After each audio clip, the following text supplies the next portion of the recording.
Ladies and gentlemen, at the Forum Club of the Palm Beaches, we are privileged to welcome leaders who are actively shaping the direction of our nation.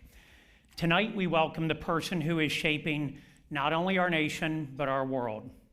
We are deeply honored by his presence and willingness to share his valuable time with us. Ladies and gentlemen, please rise and join me in welcoming the 45th and 47th President of the United States of America, President Donald J. Trump. And I'm proud to be an American, where at least I know I'm free. And I won't forget the men who died, who gave that right to me. And I gladly stand up next to you and defend her still today. 'Cause there ain't no doubt I love this land. God bless the USA.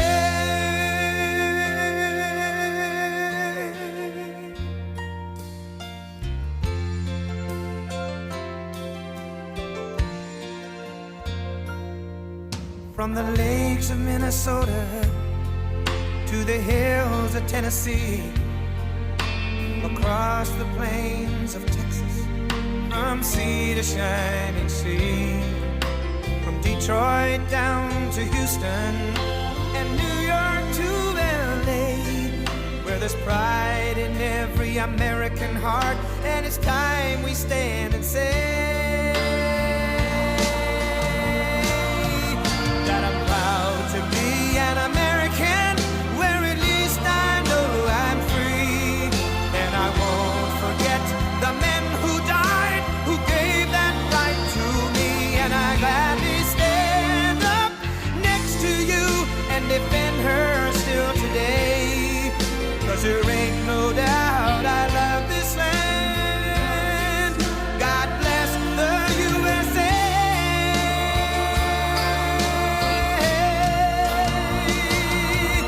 And I'm proud to be an American, where at least I know I'm free. And I won't forget the men who died, who gave that right to me. And I gladly stand up next to you and defend her still today. 'Cause there ain't no doubt I love this land. God bless the USA.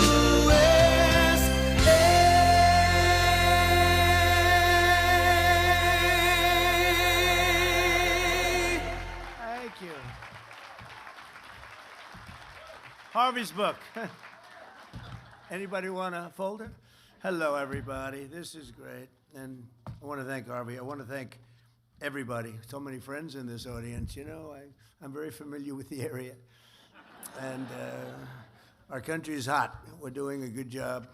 We're doing a good job. Stock market just hit another high for the 59th time in 1 year.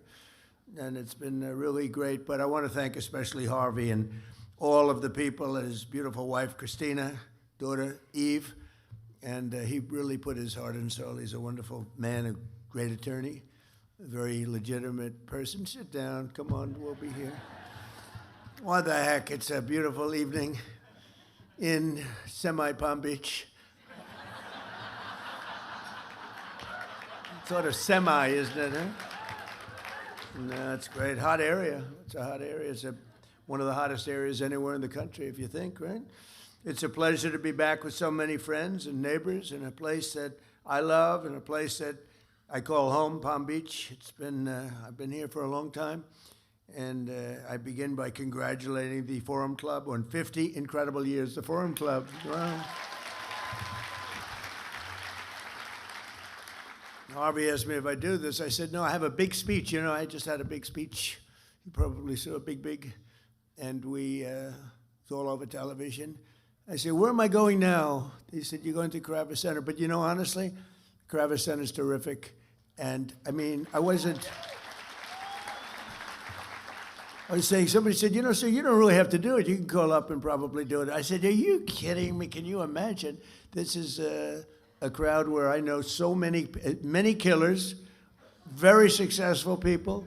Some are nice, some are horrendous people, but I like the nice ones and the horrendous ones also. We have some really killers. I'm looking out there. Oh, these people, I've had to deal with them my whole life. They are brutal, but you know, you get friendly with brutal people too. I'm dealing with some quite brutal people right now in the lovely country of Iran.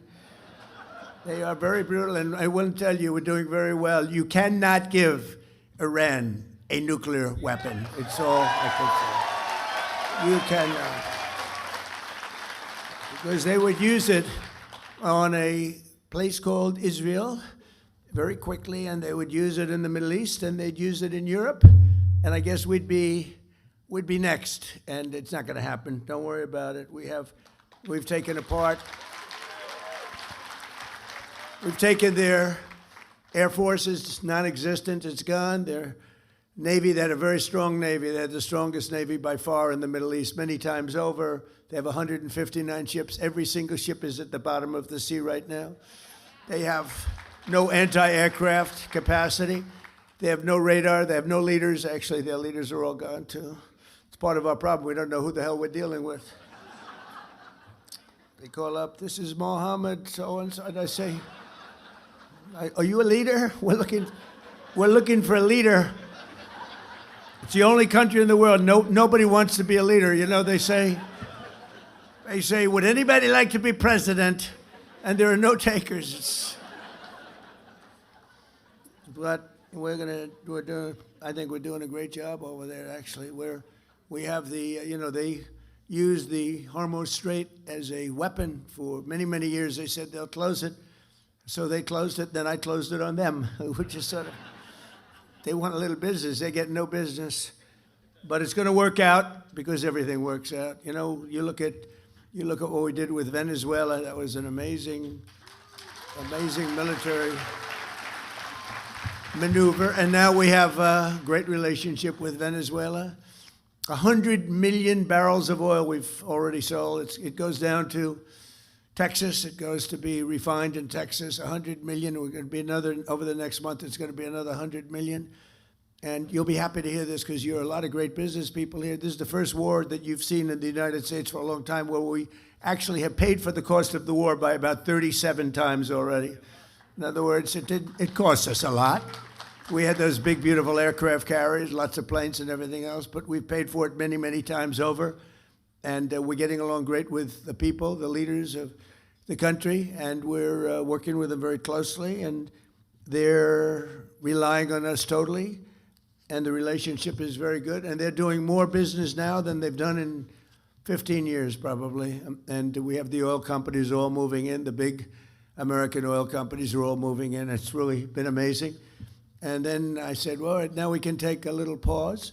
We ended up doing you all know, you people that probably see the stock market more than almost anybody in the world. There's no group in the world that's more stock market oriented than the people in front of me. Many of you are responsible for some of those successful stocks, but the stock market hit today an all-time high again. It hit one yesterday, hit one the day before, during what they call a military operation. You know, they don't like the word war, and they call it a military operation because that way you don't have a war, you don't have legal problems. But you ever hear a situation where we're knocking the hell out of somebody and we have a Congress, please, you've only got 3 days left. We spent 19 years in Vietnam. We spent 12 years in Iraq. We spent 7 years in another place, 2 years in another one, 7 years in another one. We had another one for 14 years, and we're in there for 6 weeks. What's taking so long? Now, we could leave right now. If we left right now, it would take them 20 years, 25 years to rebuild the place. But we're not doing it because we have to do it totally right. We don't want to have somebody coming back in 5 years and you have an incompetent president, which we just went through 4 years of a very terrible situation, very incompetent. But this should have been done long before I got to office, so we had to do it. The crazy thing is I had all my financial people, Scott, Howard, all of the different people. And we're celebrating the success because we have the highest stock market. We broke 50,000 on the Dow. Nobody thought it was possible. They said maybe at the end of the fourth year, but probably in 6 years, 5 years, but not during this term. It's too much. We did it at the end of the first year. Then we broke 7,000 on the S&P. We did that at the end of this year, long ahead of schedule. And then I said, you know, we have the most successful, by the way, more oil is being drilled right now than at any time in the history of our country. We're doing double, think of this, we're doing double Saudi Arabia and Russia combined. Double Saudi Arabia and Russia combined. Nobody knows that. And you see all of those big, gorgeous ships coming up from all over the world because the strait is closed by us, and they're coming to Texas now and Louisiana to load up, big ones. 2 million barrels of oil, the big ones, those are the big ones. And they're all heading up, and you see the line, they call it the conga line. I don't know what that's supposed to represent, but you see those graphs, it's made from Space Force, you know. We were responsible for Space Force. We needed Space Force. We were being killed in space by China, by Russia. In my first term, I created Space Force. First time in 79 years that we did a new division, a new grouping, because you had the Marines, the Army, Navy, the Marines. We had the Coast Guard. We have all of the different branches of government, the Air Force. And they thought the Air Force and the Space Force would stay together, but the Air Force wants the Air Force. They're not going to give, and space is so important now, and we did Space Force, and all of those things, many of those things that you're saying is because of Space Force. And now Space Force we were losing badly in space to Russia and China militarily. Now we're way in the lead, way in the lead. We have the greatest space capacity of any country in the world, so we're very proud of that. We need it. We need it for protection because it's a nasty world out there. We need it for protection. So we're very proud of Space Force, but they, among other things, they give you beautiful satellite pictures of what's happening in the world. And when you look at the Hormuz Strait and you see all of those ships, all of those people and ships that they want to get out or they want to get in, they're all over the place. They're like little ants, right? They look like a little anthill. And hundreds and hundreds of ships. And we have a Navy that is unbelievable. We put up, it's a blockade. It's a blockade. And you saw the other day where a massive tanker, this was bigger than 2 million barrels, a massive tanker was trying to run it, and the young captain of the ship from Annapolis, these guys are like central casting. You could put him in. I'd say something about Tom Cruise. I was going to say better looking than Tom Cruise and taller, but I'm not going to do that because he's a friend of mine. I can't do that. But they're like central cast. You could move them to Hollywood right now. They'd be movie stars. But you saw him saying, we have guns trained on your ship. Turn your ship around. Turn, and this is loudspeakers that go over the ocean, and they hear them from 2 miles away. Turn your ship around. Turn your ship around. And all of a sudden you, yes, we are going back to Iran. We are going back. They turned it around. It takes 10 miles to turn the sucker. You know, it's not like turning around a bicycle. It's big stuff.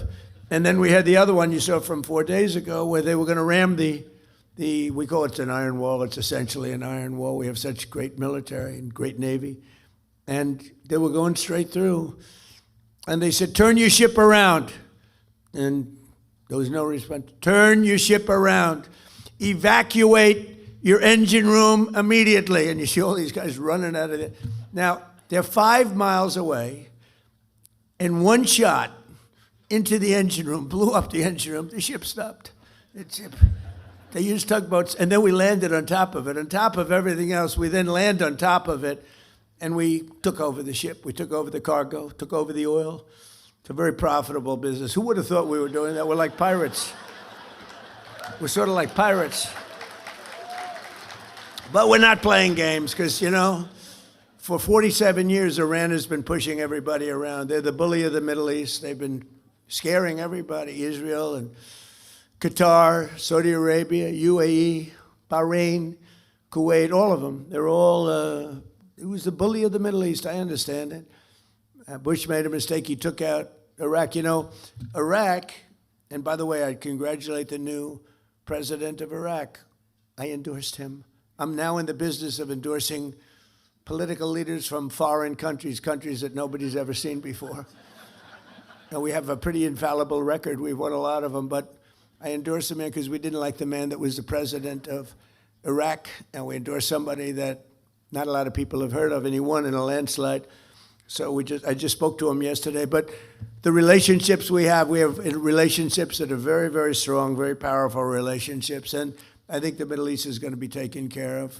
We had a lot of conversations with the leaders. I call them the new leaders. I call them the new regime. You know, they kept saying, the radical left, where is regime change? Well, if this isn't regime change, there's no such thing. Because Khomeini in the first tier was gone. The second tier is gone. Half of the third tier is gone, which is a problem. That's a problem. Because we are trying to figure out the right one to talk to. We talk to one, and then another one calls up. Let's make a deal. But I think we're in a very, I know we're in a very strong position. There's the expression that we've all heard, or many of us have heard, if you like the fights, if this were a fight, they'd stop it. But again, their military they have some missiles left. They have some missile-making capacity left. We've knocked out about 85% of their manufacturing capacity for new missiles out. We've knocked about 82%, but that means they have missiles left. We knocked out most of their drone-making factories, but they have some drone capacity left, and drones are pretty effective. But we've also developed, in the meantime, if you remember, the German U-boats were a horror. Nobody could stop them, and then all of a sudden they come up with sonar, and it went from nobody could stop them that it was the worst place in the world to be is in a U-boat. The drone, anti-drone capacity that we have now is fantastic. They have new weapons, lasers. You got to see the lasers. They go into a laser, they just burn they just boom. And we have that, and we have very special machine guns with large-scale bullets operated by a computer. And as they come in, it just knocks them out like it's amazing. But with all of that being said, there's still danger. There's always danger with war. With war, you never know what happens. Look at Russia. It was supposed to be a one-day war, and it's 4 years, right? And you see that, and it's really a terrible war.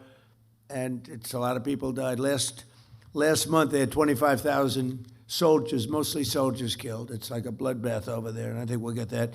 We've settled 8 wars, and that should be the 9th. I think we're going to get it done, but it's a rough one. It's a rough one. But we're joined tonight by a lot of my friends and very distinguished people that are great people. The Palm Beach Mayor, Danielle Moore. Where's Danielle? Where are you, Danielle? Hi, Danielle. How are you? Great person. We're working on a couple of things for good water. Let's say a nice water product, right? Like desalinization. I said, Danielle, why can't we be like a submarine? We have the best desalinization. We have the best submarines in the world. We can go for years underwater, all nuclear submarines, the nuclear ones. And one of the things we have is great water on the submarines, desalinization. So I'm saying, how does that sound for Palm Beach? So we're looking at it. We're going to play with it and see, boy, would that be nice from the standpoint of unbelievably clean, pure water. It would be great. So we're working with Danielle, and we're working with the council. And I think something's going to come up, whether it's filtering or desalinization. Desalinization's a little bit better and a little bit more expensive, like a lot. But, anything used by the Navy is the most expensive. But think of it, they can go forever in a submarine. Nuclear submarine can guide at just about top speed for 35 years without refueling. Can you believe it? Going at a very fast. We have the greatest submarines anywhere in the world. Nobody close. We're 15 years ahead of any other. We have the greatest military in the world. I rebuilt it. I rebuilt the military in my first term, and I didn't know I'd be using it this much my second term, but certain things have to be done. It was sad when in Afghanistan, some of it was left behind by people that should have never happened. Getting out, we wanted to get out. We were going to get out easily. We would have won. We would have won and then gotten out. We would have gotten out with great pride. But we left some of the military, but it was really just a small percent. It sounds like a lot, and it is a lot, but it was 2% of what we built up. We built a great military. But our submarines can go by nuclear power. Think of that. They can go for many years without stopping. They have water capacity, Danielle, unlimited water capacity. The one thing they don't have, you know what it is? Food. They have to come up every 90 days for food. The only thing we can't figure out is food. A little simple thing like that. So, but it's really amazing, some of the things that we're able to do with the military, with a lot of other things too. Palm Beach Town Council President Ted Cooney. Thank you, Ted. Thank you, Ted. Good job. Good. Palm Beach County Administrator Joe Abruzzo, who's a phenomenal, you got a diamond there. Hey, it's, I know a lot of town administrators, and you don't want to. This guy is a diamond. Thank you very much. You're doing a fantastic job. Thank you, Joe. A friend of mine, even though he's a Democrat, sort of a Democrat. I don't know if he's a Democrat, but he goes as I'll tell you one thing, he's a great sheriff, and he's a popular guy. Sheriff Rick Bradshaw.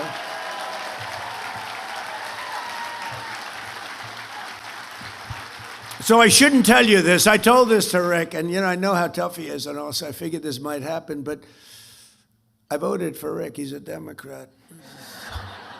This could be the end of my presidential career. I voted for him, and one of the reasons I voted for him was he's great. The other was that I was afraid he'd check my vote. And you know what? I think he did, because there was a story in one of the papers that, I don't know, I did some filing, and they actually checked my vote, and I voted for Rick. So that's pretty good, right? All right, I'm in trouble with the Republican Party, but they'll understand. I'll figure that one out. Great job, Rick, really. Candidate for mayor of West Palm Beach, Christina Lambert. Christina, wherever you are, good luck. Good luck. And former Florida CFO, Jeff Atwater. Jeff, thank you. We have a friend of mine for a long time, Pepe Van Hool. He's the sugar. He has a monopoly on the sugar market. I don't know if that's good or bad. Pepe. I think it's good. It sounds good to me. He has a monopoly on sugar throughout the world. He's also one of the largest property owners, maybe the largest in all of Florida. And Pepe Jr., who is just like the father, he looks like him, sounds like him. He might even be more vicious, if that's possible. But they're both here. Pepe Van Hool, where are you, Pepe? And Pepe Jr., good. They are great people. And he's been a supporter of mine from the beginning, right? Almost before I ran, he said, if you run for president, you're going to win. Before I even announced. It was sort of crazy. He's been there from the beginning. Thank you very much. We appreciate the friendship. Great guy.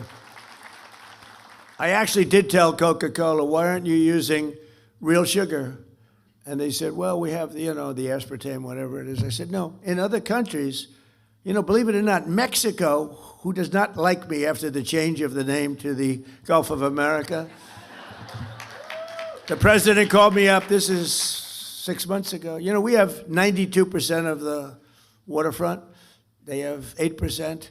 And I always wondered, why is it the Gulf of Mexico? For a long time, even looking as a kid, I said, well, Gulf of Mexico, it's such a powerful name. It's such a powerful thing, the Gulf of Mexico, but it should be the Gulf of America. I mean, I'll say it only within the confines of this room, because I know there's a lot of fake news back there. Within the confines of this room, Mayor, you're not going to tell anybody, please? I was thinking about seriously calling it the Gulf of Trump, but I really was, but I was told by some very wise people, please don't do this. That's one I don't think would have worked. What do you think? That wouldn't have worked too well. But, it's such an honor to... You look at that incredible, powerful, beautiful, really rich area of water. There's probably very little like it anywhere in the world. When you look at all the rigs out there, all the wealth that's underneath that water, and now it's the Gulf of America. And the president of Mexico called me. He's not too fond of me anymore, but when she heard about it, it was put in some paper. Somebody leaked it someplace always. You always have leaks. When you're in my world, leaks are part of life. And it was leaked that I was going to change the name of the Gulf of Mexico to the Gulf of America. And she's a beautiful woman, a very nice, I never like to talk about beauty because it's usually the end of a political career. If you say somebody's a beautiful woman, they say, what a terrible, terrible thing. Everybody hates it except the woman that you're talking about. They love it. So I won't say she's a beautiful woman, but she's a fine woman. And she is. And she's got this incredible, beautiful voice, elegant voice. She was a ballet dancer. She's got this beautiful voice, and she goes, President, no, President, tell me, you're only kidding. You're not going to change the name of the Gulf of Mexico. Yes, I am. I'm sorry. No, please. Anyway, so they don't love me too much in Mexico right now, That's why guys like me are in a lot of danger, consequential people get in a lot of danger. You know what I'm talking about? Saturday night, it was good for one thing.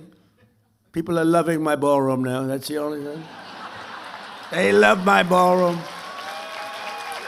They love my ballroom. It's going to be the best in the world, although I like the one at Mar-a-Lago very much too, Mayor. And we have County Commissioner Maria Marino. Thank you. Commissioner, thank you. Good job. And former Congressman Dan Micah.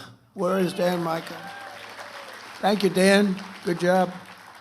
An architect who's really talented. He's done a lot of work for me. He's got a flair, a beautiful Hispanic flair in particular. And he comes from originally a place called Cuba, which we will be taking over almost immediately. No, Cuba's got problems. We'll finish one first. I like to finish a job. On the way back from Iran, we'll have one of our big, maybe the USS Abraham Lincoln aircraft carrier, the biggest in the world. We'll have that come in, stop about 100 yards offshore, and they'll say, thank you very much, we give up. But this man really is great. Rick Gonzalez, he's a great architect. Where is Rick? He's doing a couple of projects for us now. He's doing some beautiful little projects that we have going with my son, Eric, who's fantastic. He's done a great job. And former Ambassador Robin Bernstein is here. She went out and learned Spanish, right? Dominican Republic. She went out and learned the language, and she learned it well. Congratulations. Not a lot of people aren't smart enough to do that, Robin. Most people don't bother doing it. I wouldn't do it, to be honest with you. But Palm Beach County is a very special place, and Palm Beach is a very special place. And it should be no surprise that across my first and second terms, residents of this community have served our country with exceptional devotion and skill.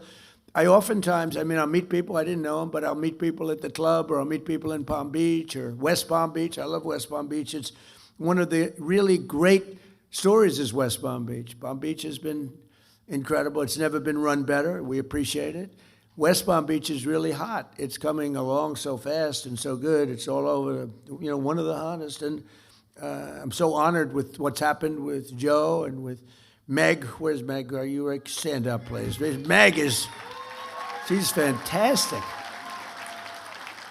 But I do want to thank you, and I want to thank everybody that voted. We had really a bipartisan vote, if you can believe it. I'm not used to that, when you have Democrats voting, but with a name change on the Southern Boulevard and the airport, and I can only tell you we will work to deserve that name, and we love you guys, and we're working with you in Washington and a lot of different things, and I think it's been a great partnership. Florida generally, but this area, I feel so strongly about it. We have to help and make it even better. All over the world, they love it, and they talk about it, and we have to make it and keep it first class and the best.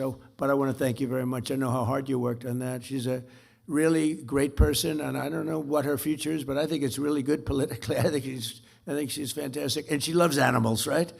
She loves her and her husband. They love animals, and that's good. That usually is very good for votes. I was never as much, they all wanted me to buy a dog when I went to the White House.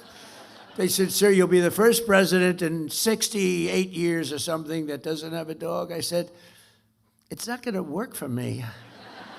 No, they like pictures of Biden walking his dog all that, but his dog was a vicious dog, kept biting our Secret Service people. No, we had 28 bite problems, 28. This was a violent dog. That's not a dog I'd want. But for 60 years, I guess, even longer, every president's had a dog because they do it for votes. Some of them do it because they love the dog. Probably most of them do it for votes. And I thought it would look quite fake. Like the fake news, it was quite fake. Can you imagine? Donald Trump has purchased a lovely, lovely little poodle. And he walks him religiously every day on the White House grounds as he's inspecting the ballroom that's going up. They walk deep down into a foundation that's going down to China. There's a lot of stuff going on in that foundation, let me tell you. A friend of mine said, boy, that's the deepest foundation I've ever seen for a ballroom. I said, yeah, a lot of things happening there. But we have several friends of mine that were great with us past and present. We have Secretary of Commerce, former Wilbur Ross is here. Thank you, Wilbur. Thank you, Wilbur. We have former Ambassador Woody Johnson, who's a great guy and you were a great ambassador. We appreciate it, Woody. Great guy, and the owner of the Jets, and current director of the Federal Housing Finance Agency, a man who has taken the Fannie Mae and Freddie Mac, but Fannie Mae, it's over $1 trillion in value. When I gave it to him, it was not doing well, and he's turned it around, and it's worth over. We're thinking about taking it public, taking a little chunk out of it. I don't know what the hell we're going to do. It's peanuts compared to the values of, you buy 15 missiles. You take it public, it buys 15 missiles. But Bill Pulte, where are you, Bill? Bill. No, it's true. My first term, I was offered $100 million for that. And I turned it down because the guys that were offering me were very sharp. 2 of them are sitting in the room, by the way. They're not happy. But I turned it down because I didn't want to. Did you ever hear of schmuck insurance, right? I didn't want to be a schmuck. I didn't want to have them flip it for $500 million in 2 weeks, which is always a possibility. It's always a little scary, especially in the world of politics. I was with a bank, a very good bank, a very hot banker who's going to the head of one of the biggest banks in the world, and he was also in charge of real estate for the bank, and they had a corner building on 57th and 5th Avenue in New York, and he wanted to sell it, and he made a deal, quick deal, nobody even knew about it. It was quick, and he sold it for $25 million, and the person that bought it flipped it the following week for $97 million, and that was the end of his job. That was the end of his rise to the chairman of the bank. So I don't want to be in that category, but we kept it. I put Bill Pulte in charge, and I think it's worth over $1 trillion now, right? So we kept it, and we didn't sell it, and that's good. That's good. But not only have we lovingly restored they call it the crown jewel of Palm Beach, Mar-a-Lago, but we turned it into what everybody acknowledges. It's the hottest club anywhere in the world. I mean, I hate to say it about my club, but it is truly everybody that's been there. It's the hottest club anywhere in the world. And very importantly, it creates hundreds of jobs and brings thousands of travelers here each year. And then we have all the weddings and all the conventions and the events that we have there are spectacular. And they say it's raised more money as a ballroom. It's raised more money than any other ballroom anywhere in the world for charity. We raise tremendous money for charity. It's every other night you'll see it. They raise it for incredible things. And just as Marjorie Meriwether Post, who, with her husband, E.F. Hutton, that was a power couple. E.F. Hutton, remember? E.F. Hutton talks, everyone listens, right? He was the #1 guy. He's like some of the guys in this room was a long time ago. This was in the early 1920s, roaring 20s, but Marjorie Meriwether Post was married to E.F. Hutton. She was the richest woman in the world, and they wanted to build something incredible, and they envisioned everything, and they bought the lot in South Florida. She bought it because that's where the great reef, if you look at the maps, you have a great stone. It's a source of unbelievably powerful stone. It's a stone jetty, and it ends right there. She bought it there because there wouldn't be any settlement when you built the house on that settlement. It ends right in the backyard, actually, and it's really pretty amazing. Her she envisioned something really great, and she built Mar-a-Lago along with E.F. Hutton. And at the time, and then you had the Depression, but she wasn't affected by the Depression, and she actually built other sections onto it because she wanted to give people jobs. She did a fantastic job. And she always wanted that to be the Southern White House. And in fact, when she died, she left it to the White House Historical Society. And the late, great Jimmy Carter decided that Mar-a-Lago was too expensive for the United States. So fortunately for me, he gave it back to the Historical Society, and I bought it.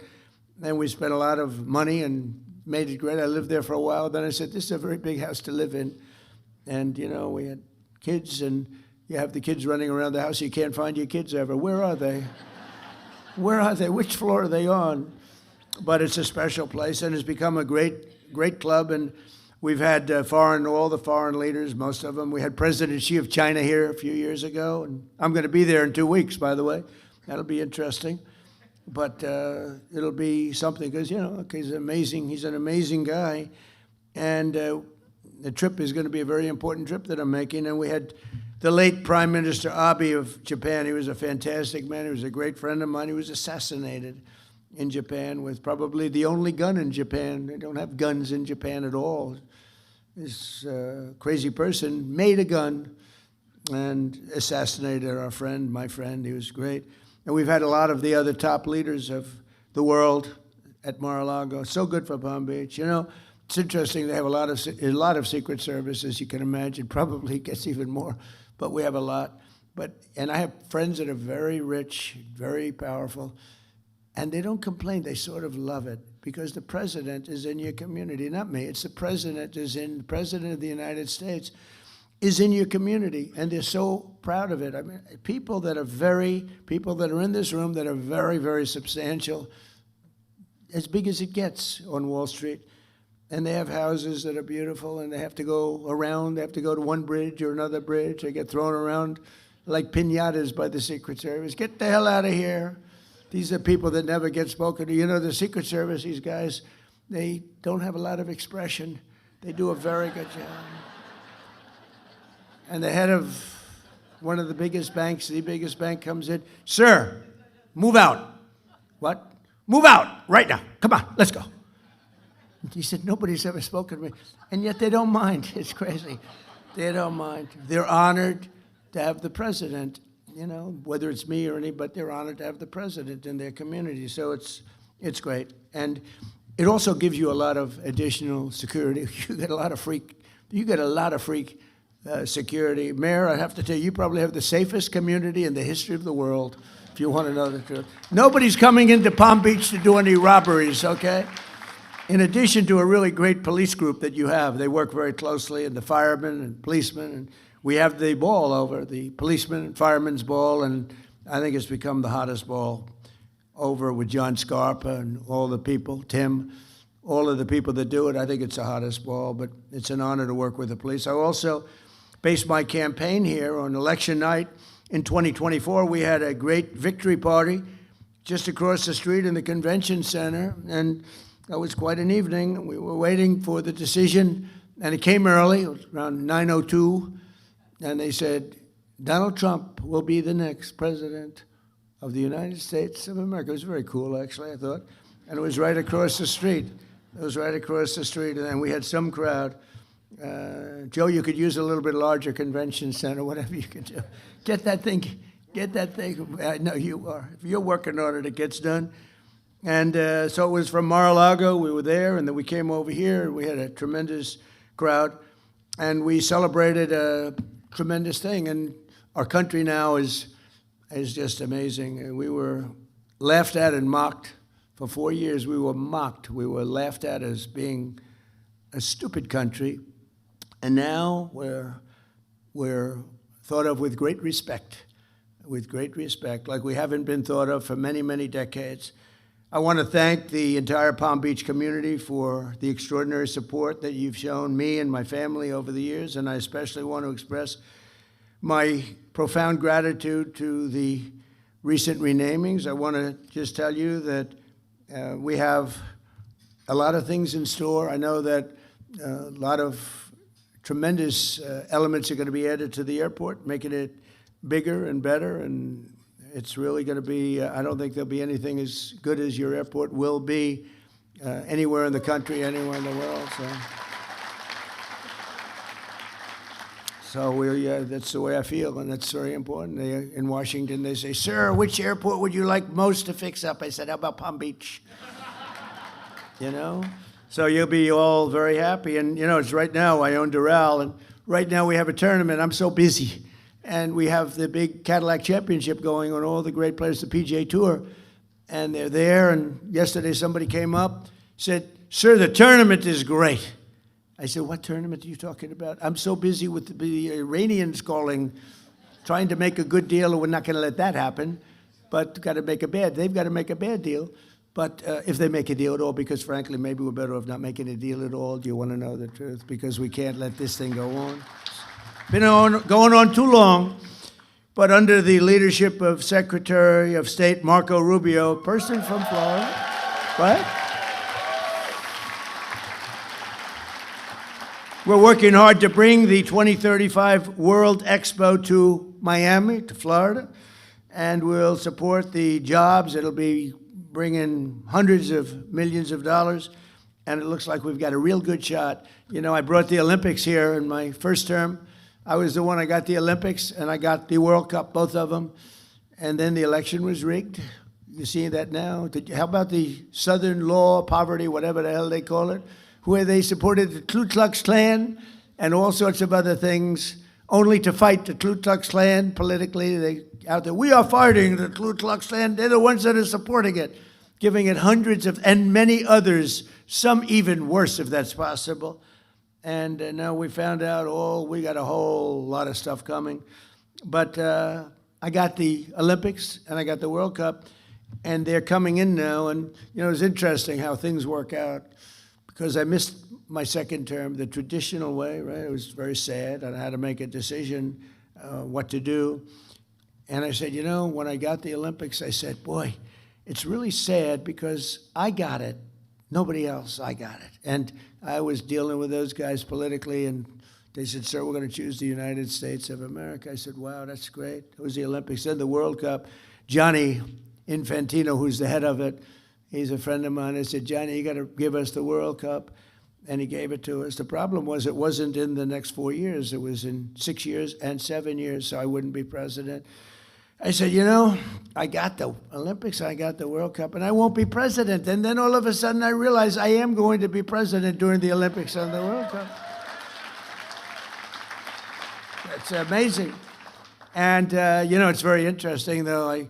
I tried taking the third because we also have the 250th year. This is a great term when you think about it, with all the things we've done.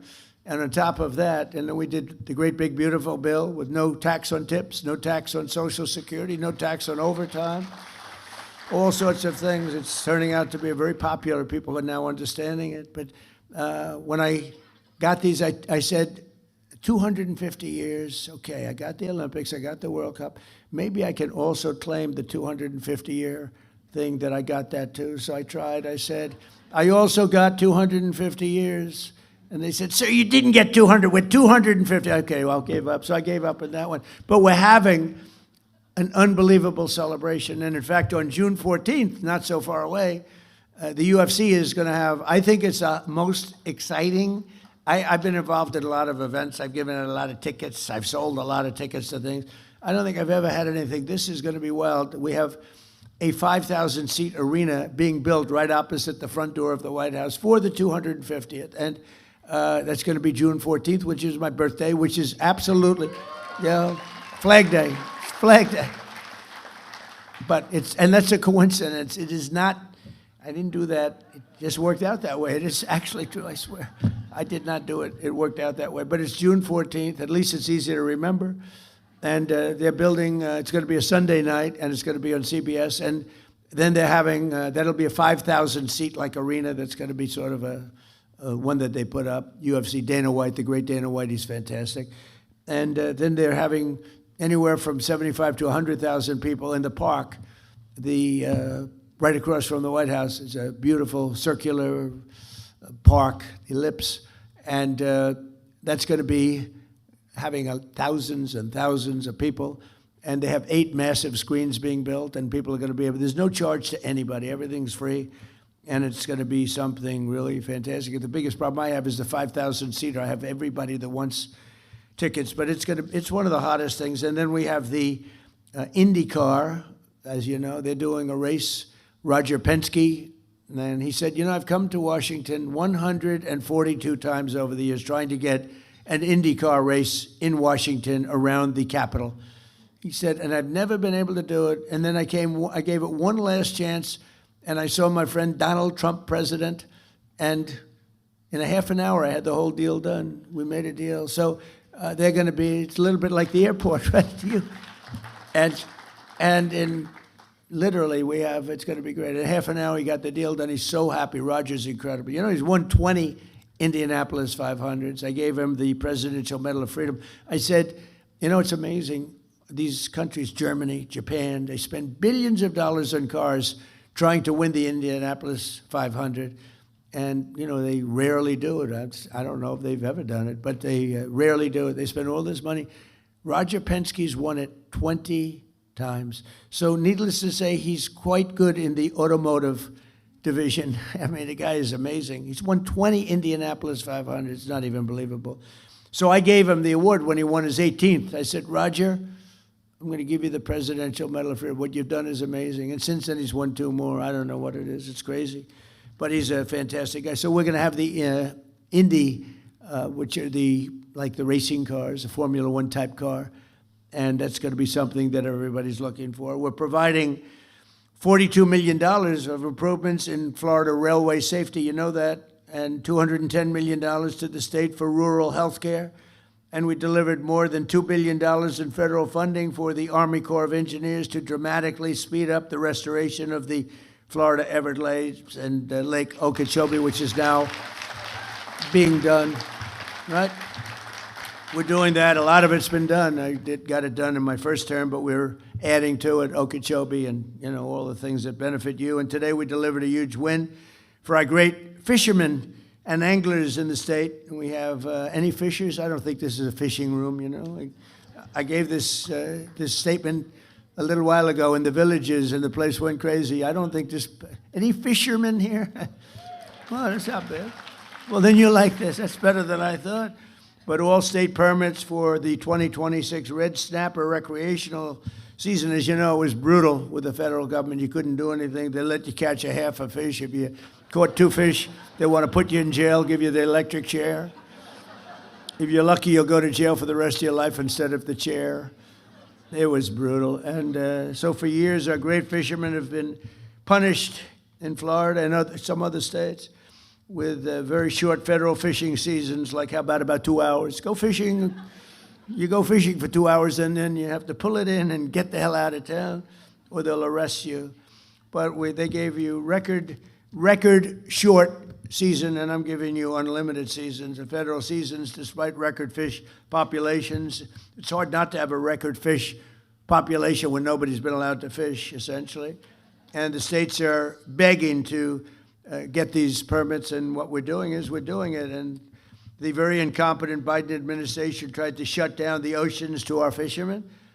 And that, look, the ocean's a big place. It's a big place. But we love and respect our fishermen and all of those people that love that sport and love it. And so I'm very happy to announce that we just spoke with NOAA. That's your big group that does all of the work on regulation. And we're delivering to you all of the permits that you need for long-term fishing and lots of fishing. And enjoy the red snapper or whatever the hell you catch, because you're allowed to catch it now without going to jail for the rest of your life, okay? And with the support of many people in this room, a lot of them, we had the most successful first year of any administration in history, they say. Even the radical left Democrats are saying that. We took the most dangerous, unsafe, violent, and open border in the world, and anywhere in the world, there's no border like this, and created the most secure border in U.S. history with 0 illegal aliens entering our country in the last 11 months. Think of it. We went from 25 million people coming in to 0, and the people that make up that list are the Democrats. Nobody even tries to come in because the border is so tight right now that you just don't even try. It's amazing. And we had an open border that was allowing a terrible situation. We were allowing people in jail, people in mental institutions, drug dealers, murderers. 11,888 murderers coming into our country. Many of those people murdered more than one person. One murdered 7 people, and they're releasing them into our country. It's terrible. The murder rate in the United States is now the lowest it's been in 125 years. Can you believe that? It's sort of terrible to say in a way, because it's, who wants to talk about murder? But we had a murder epidemic, and it's now the lowest since before my father was born, 125 years, 1900. And that's an amazing thing. And the crime rate in the capital, Washington, D.C., which was a disaster. When I came in, it was one of the more dangerous cities in the country. It's now the lowest, it's considered now one of the safest cities in the country, which it should be. We moved in the National Guard. We took out over 5,000 hardened career criminals. Many of them came in during the open border of Joe Biden, and they made it just a horrible place. It was never that safe, believe it or not. People were getting killed, but they were losing 3 people a week on average, murdered 3 people, 150 people a year. Kids would come in to see the Washington Monument or the Lincoln Memorial, and they'd go home in a casket. They'd call their parents and say, "I'm sorry, your son's been killed." And we moved some very strong people into the area, and in a period of a month, it was much better. 2 months, it was better yet. And now it's considered a very safe city. Restaurants which were closing all over town. They were even dangerous if you got there. They'd rob the interior of the restaurant. They'd go and raise your hands, give you money. It was terrible. And it's a very interesting statistic, Mayor. So 90% of the crime is committed by 2% of the people. And that's really good, because that means you can solve the problem. If it was 25% of the people, that's a tough thing. 2% of the people commit 92% actually of the crime. It's incredible. It's great because you get rid of them and you don't have it. We took out over 5,000 hardened career criminals, numerous murderers, and they're gone. They're back in their countries or they're in jails. We've secured the largest reduction in drug prices in American history. Under my most favored nation agreements, we're delivering your record-setting discounts with price differences of 400, 500, and even 600% lower. And what that is most favored nation. We were the highest priced drug nation anywhere, prescription drugs, anywhere in the world, by far the highest. A drug that would sell for, like the fat drug, my friend became a very famous, he's begging me not to announce his name, but I use him as an example. He's very smart, very fat. And he was in London, and he called it the fat. I said, "I get one of those fat shots." And I said, "It's not working." He's become very famous because he's really the one that got me onto this. It was like crazy. He said, "In London, I buy it for $87. In New York, it's $1,300. The same exact." And he's very smart, very rich, actually. Highly neurotic. He's a neurotic guy. Highly neurotic. Most neurotic people, they're either really wealthy or they fail badly, You want controlled neuroses. His is not controlled, but he's smart. He checked out the company. He said it's the exact same drug from the exact same factory, made in the same plant. Everything was except the price. One was $87 in London, and one was $1,300 in New York. He said, "What's going on?" And actually, it had a little bit of an impact, and I went to the drug companies. I went all over. They've been looking at this for years, but there was no way you get the drug companies to do it. I got them to do it. I did a lot of bad things to them, but I got them. But they didn't care because they said there's no way to get the countries to do it. You had to have the country, because in London, a pill that was selling for $10 would sell for $100 in the U.S. In Berlin, $5 compared to $87, $90, $95. A tremendous, sometimes 10 times, maybe more than that. So they said, "You'll never get the country, sir, but we're with you." They didn't know this was going to happen. I said, I'll get the countries 100%. So I called up, you might have seen this, I mean, I've said it a couple of times. I called up the countries, and I got France, that's Emmanuel Macron, beautiful accent. I said, Emmanuel, you're gonna have to lower your drug prices in the United States because you're making it impossible for us. I mean, your prices are low and our prices are high, and you're gonna have to, no, Donald, I will not do that. You see, because the world is bigger than the United States, it's really not as bad for them as it sounds. If they double their price, we can lower our price to them because of the size. It's a world situation. The whole world was ripping us off. We were paying 10 times more, 5 times more, crazy. And so I said, no, Emmanuel, you will do it 100%. No, I will not do it. So if he had a pill that sold for $10 and he had to sell it for $20, that's a big increase, right? But I said, it's not fair, Emmanuel, because we're not fair. You will do it, Emmanuel. You will do it. He said, no, I won't. I said, here's what I'm going to do, Emmanuel. If you don't do it, I'm going to put a 200% tariff on your wines and champagnes that you sell into the United States, and it's effective on Monday morning. Donald, like I said, I will do it. I'd be glad to. So I did that with all the countries, and every country agreed. I'll tell you who can't believe it, the drug companies. They said, what you did is impossible to do. But I do it. I do a lot of things that are impossible to do. Like becoming president 3 times. Like winning 3 races. Anyway, so we have the lowest prices anywhere in the world. We went from the highest price. It's a really big thing. And frankly, that should win us the midterm. But, the press hates to cover it. So, but people now know. So you can get drug prices. We go from the highest priced drugs in the world to the lowest. It's an amazing thing. And we have to go buy it, it's TrumpRx.gov, and that's been named by Bobby Kennedy and Dr. Oz. They're fantastic. They're doing a great job. I had nothing to do with that one, Joe. I had nothing to do with that one. And I had not much to do with the airport. That was Meg and you and everybody else, I tell you. It's not nice when you call up and say, hey, would you name an airport after me? They approached me with the road first and then the airport, and it's just a great honor.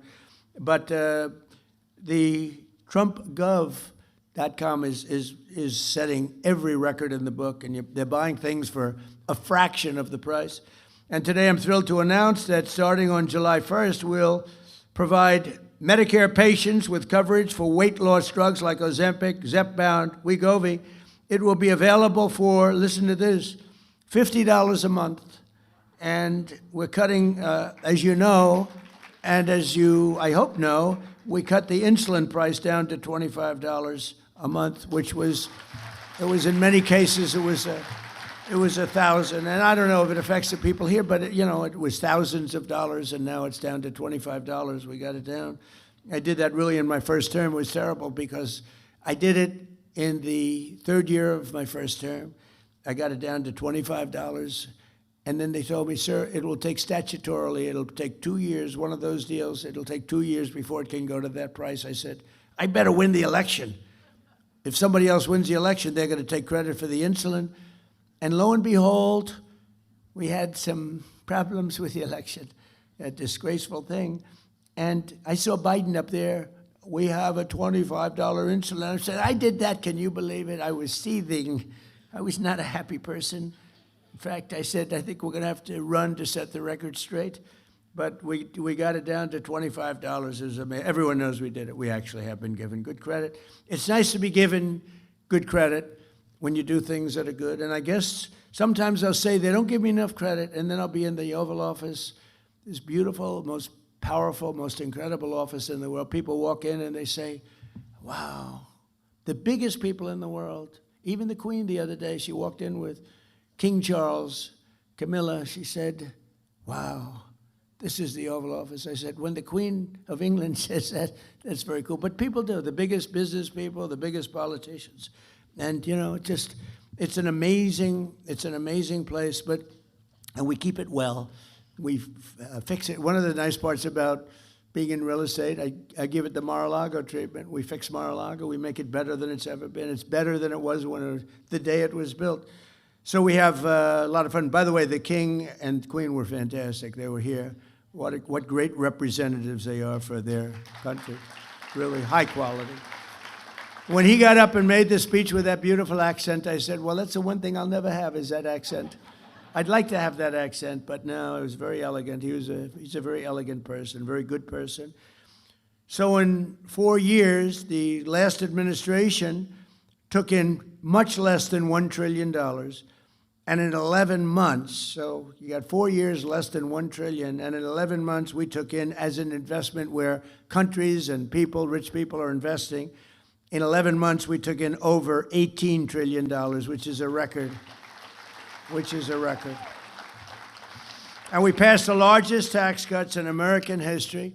And you have your 1 year deduction that people never thought would be possible. Instead of over a 38-year period, you're taking it in 1 year, and nobody believed a thing like that was possible. I did that actually for a shorter period of time in the first administration. I think we had the greatest economy in history in my first administration, and in the second, I think we're blowing it away, but we had to make a detour. I'm sorry, we had to make a detour to Iran. Everything will snap back. We were down to less than $2 for gasoline in Iowa. I was in Iowa 2 months ago, just before the little skirmish took place. Is taking place, and price for gasoline was $1.85 a gallon, and we were a lot of places were $2, some below $2, and I believe it'll snap back very, very quickly as soon. There's so much oil; these ships are loaded up with oil; they can't get out of the strait. I think we're going to have it solved. I think everyone in this room is going to be very happy and very impressed. Our tax cuts supported an estimated 408,000 full-time Florida jobs, you know that, and we delivered no tax on tips, no tax on overtime, no tax on Social Security for our seniors, which I think is the last one. I wasn't sure if that was the biggest one, but I can tell you in Florida it's the biggest one. No tax on Social Security for our seniors. We virtually eliminated the estate tax or death tax for people with small business and farms. So many farmers where they leave their farm, they're land rich and cash poor. They have a farm that's of value. They leave it to their children, their great children who they love so much. If they don't love their children, I say don't bother, it's nothing much. But if you do, if you want to leave your farm or your small business to your children, we have no estate tax. We have, they call it a death tax, that's what it is.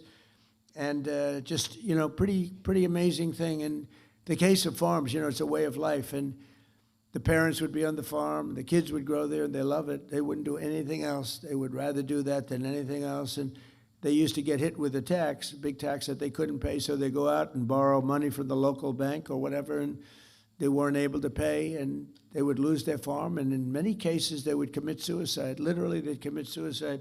We don't have any death tax or inheritance tax anymore for the small farms and small businesses. So when you leave your business to your kid, you don't have that. And we made interest on car loans fully tax deductible so that if you borrow money, if you buy an American car only, you have to buy an American-made car, but you can borrow money from the bank. Your interest is deductible for income tax purposes.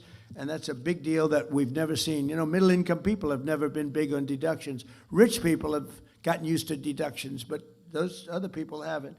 We added 186,000 private sector jobs in March. Jobless claims just hit the lowest level since 1969, and more Americans are working today, as I said, than ever before.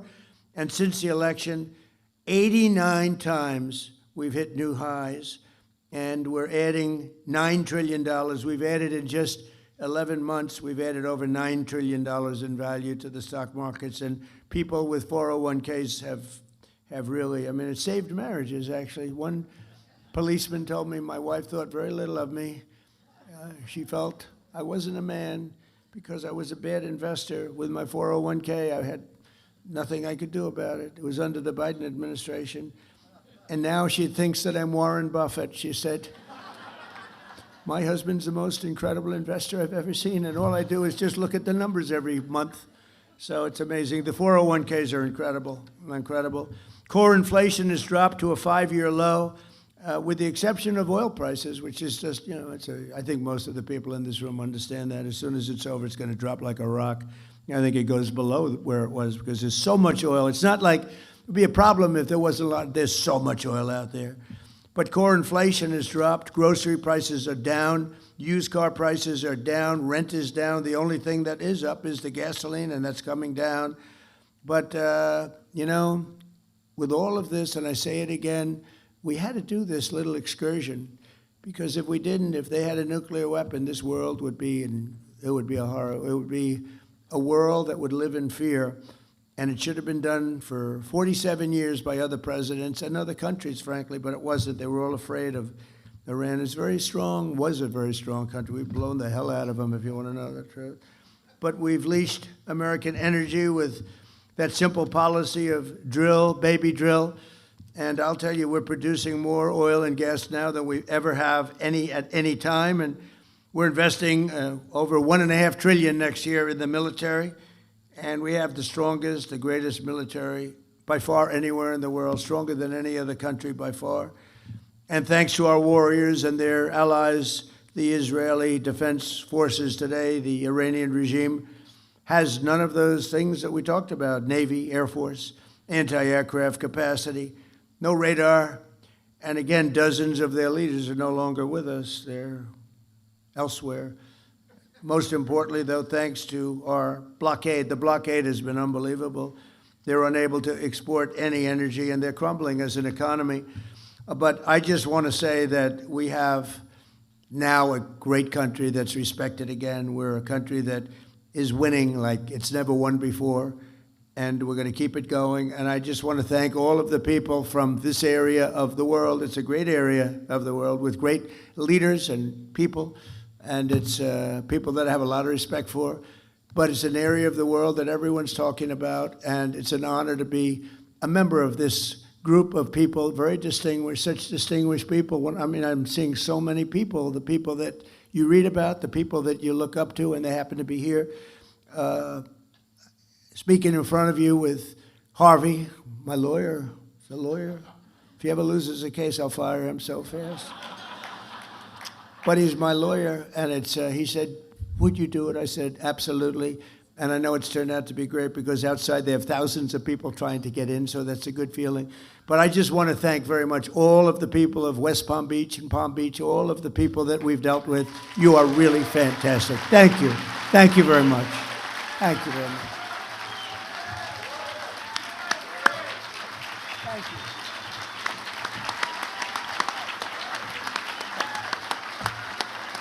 Thank you.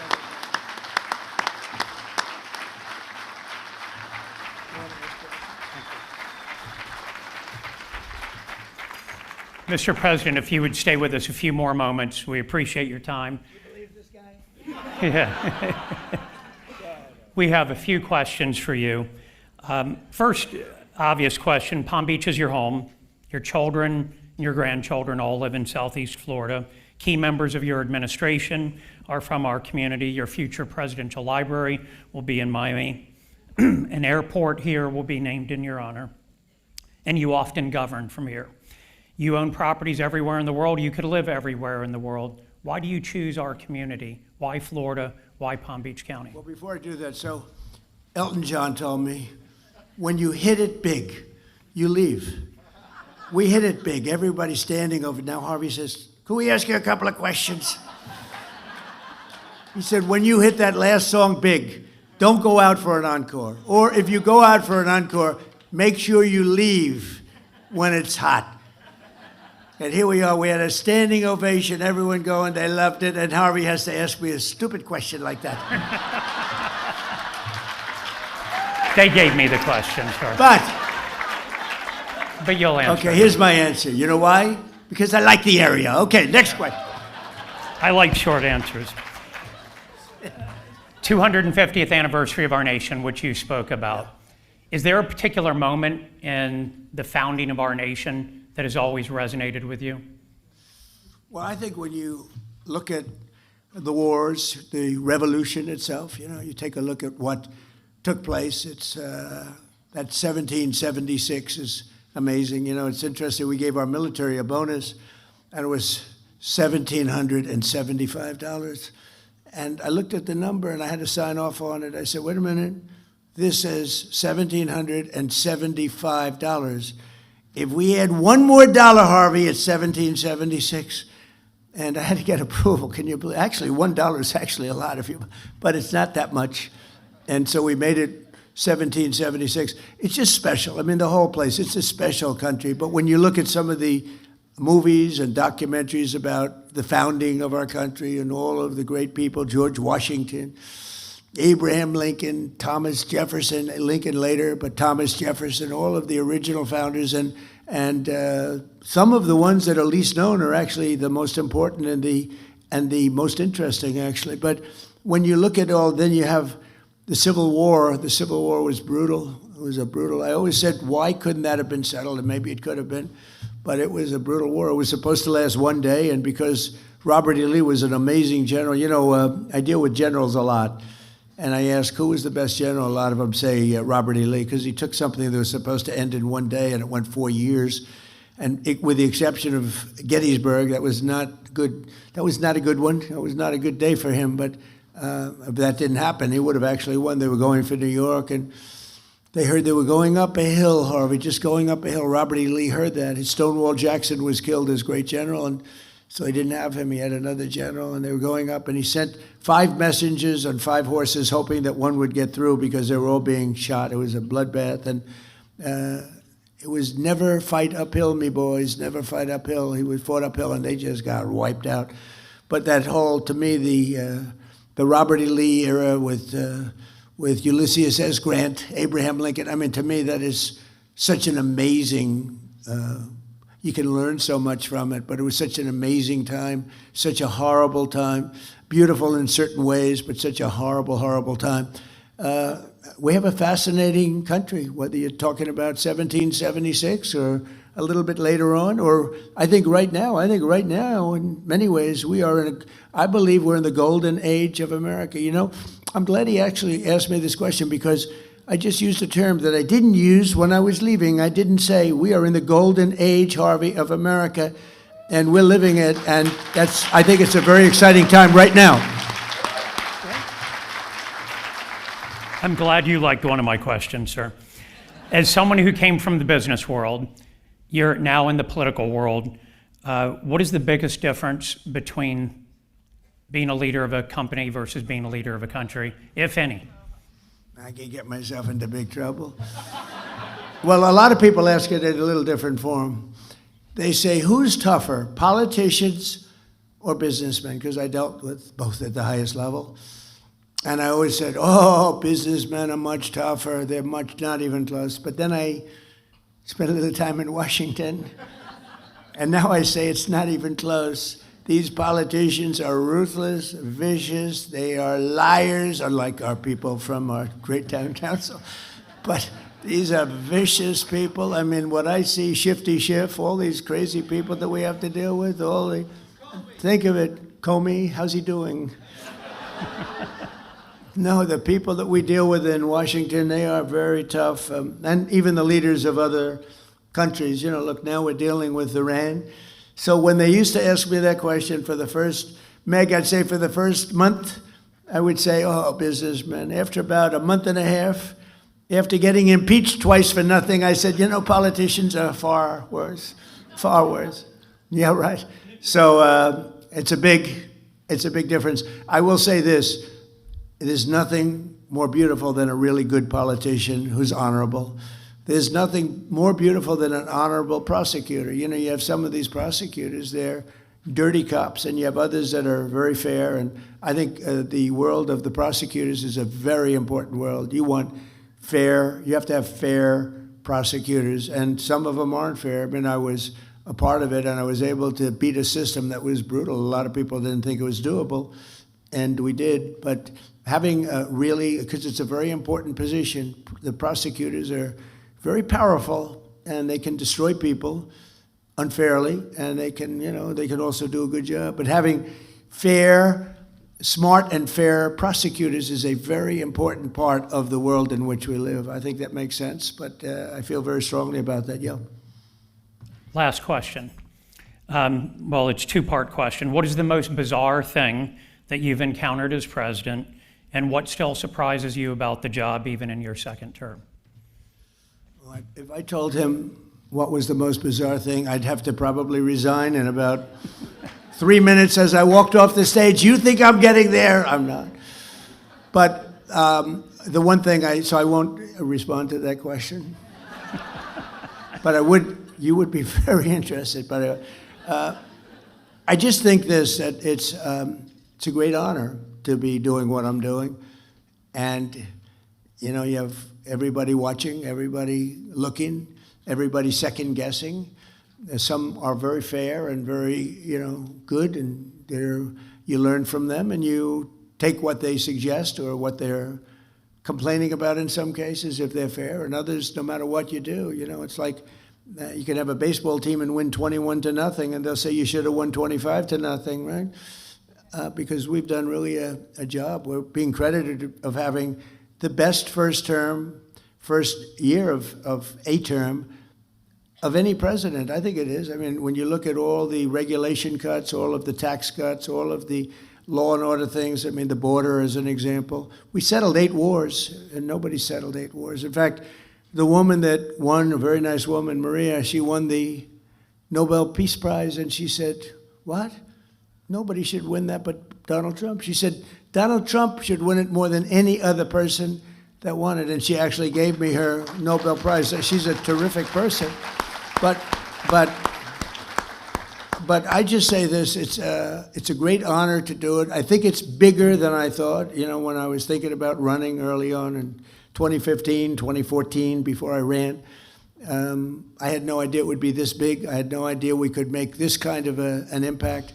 But we've really made an impact. In a little bit more than a year, we've turned this country around. I thought it would take longer than that, but we've turned it around. And again, we're the hottest country. The King of Saudi Arabia said it. I was over there a year ago, and I said to him, we were there after 4 or 5 months, it was obvious what was happening. But he looked at me and he said, "President, I must tell you, I thought America was dead. We weren't going to invest. Nobody was going to invest. You had a country that was dead, and now you have the hottest country anywhere in the world." And we do. We have the hottest country anywhere in the world, and we want to keep it that way. Thank you very much, everybody. Thank you. Thank you very much. Thank you. Nailed it. Thank you. Thank you, everybody.